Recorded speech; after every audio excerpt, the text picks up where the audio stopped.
Hey guys, I just set up behind me. I have a TRX and I have 3 types of super bands. I have the heavy green one, the purple one, and the black one. So we're gonna do 4 exercises, maybe a couple extra exercises back to back, and then we're gonna go do some rope work. So this is part of the Deadlifts workout plan that's on the blog for free. It's going on all month. Every week we're gonna work on one type of deadlift, incorporate it into a quick, simple workout that you can repeat. All the instructions for everything are over on the blog, and this can work for complete beginners to really advanced. And I'll explain in my voiceover all the different versions and how to modify this for your goals and your level. So let's get started.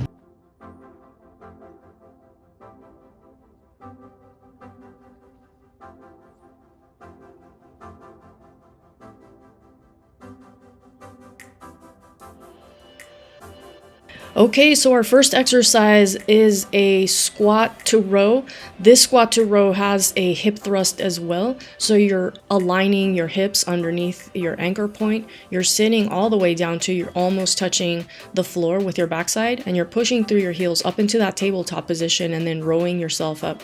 Now, if this version of the exercise is too complex for you, maybe you don't have that level of strength yet, then you can do just a regular squat row like I'm doing here. This is the version that I teach my more beginners / intermediate clients who are starting to build some really good strength. Both versions are amazing. So pick one. You're gonna do 10 to 12 reps, and then you can either do them as standard sets, meaning that you will do one set, take a tiny break, and then repeat it, or you can do this whole thing as a circuit. So that's totally up to you.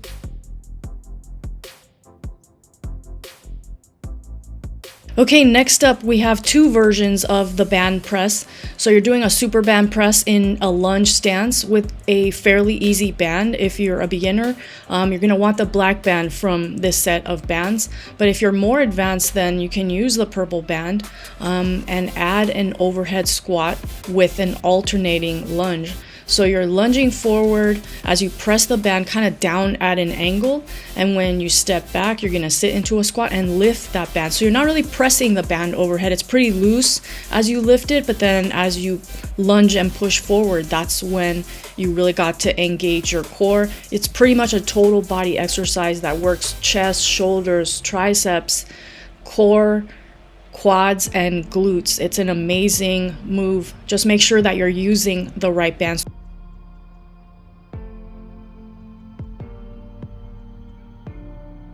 All right, we are moving on to our deadlifts. We have a staggered stance banded deadlift. This exercise is so fun and amazing for your entire backside. Notice how because the band is pulling you towards the anchor point, you have to stagger your leg forward instead of behind you. We're not using any weight. We're relying all on the core and the entire posterior chain to do this exercise. Now, if being pulled back feels really strange to you or kind of scary, some clients tell me that it feels a little bit scary to be pulled back like that.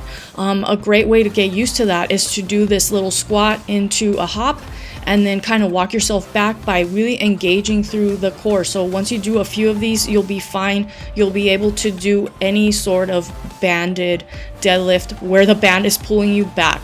Now, once you get used to it, you may even start kind of playing around with letting that front leg loose a little bit, maybe lifting it off the ground, adding a knee raise.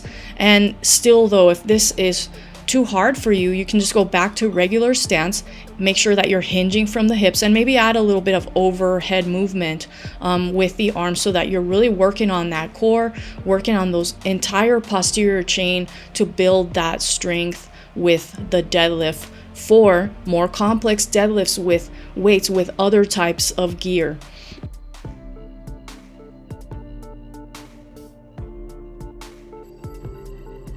Okay, finally, we're on to the last exercise of this workout. I filmed quite a few versions of this just in case you're a complete beginner or really advanced. So we're starting out with our floating lunge into a pistol, and we're using the straps for support, but this exercise looks easy and it really is not. It's a lot of coordination between lower and upper body. Notice how I'm keeping my arms fairly bent throughout this exercise. Even in the pistol, there's a bit of a bend there, so you really have to engage those back muscles to come back up. You have to use your core to stabilize yourself as you're going front to back, and then your legs, especially your glutes, are working hard to lift you back up to your standing position.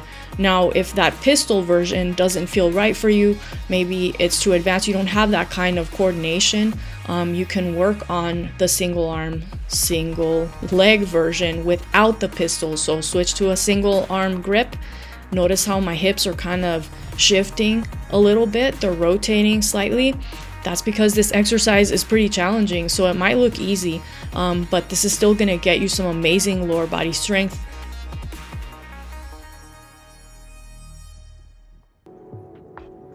All right, now maybe you don't have any lower body strength to be working with a suspension trainer, and that's totally fine. Just switch over to a band reverse lunge with a row. This is a really great move for anybody who is a beginner or who hasn't trained in a really long time and is just needing to build some strength at this point. Also, if you've had multiple knee surgeries and you just do not have the ability to lunge very well at this point, but you're really trying, to get strong, a great version is this banded reverse lunge. The band is providing a whole lot of support. So the band can be used as resistance, or it can also be used as support, as you know from banded pull-ups or even banded stretch work.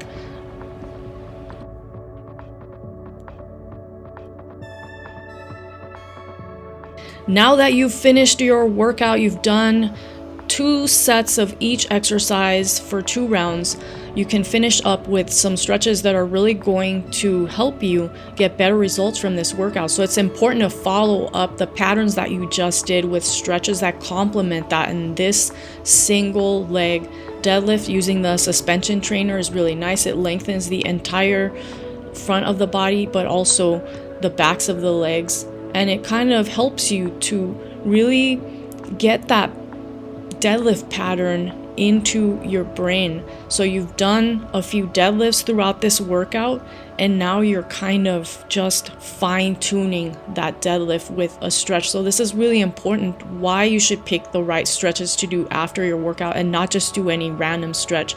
Now, because there was some upper body exercises in this workout, we're also going to stretch using the straps. You could even use a band for this.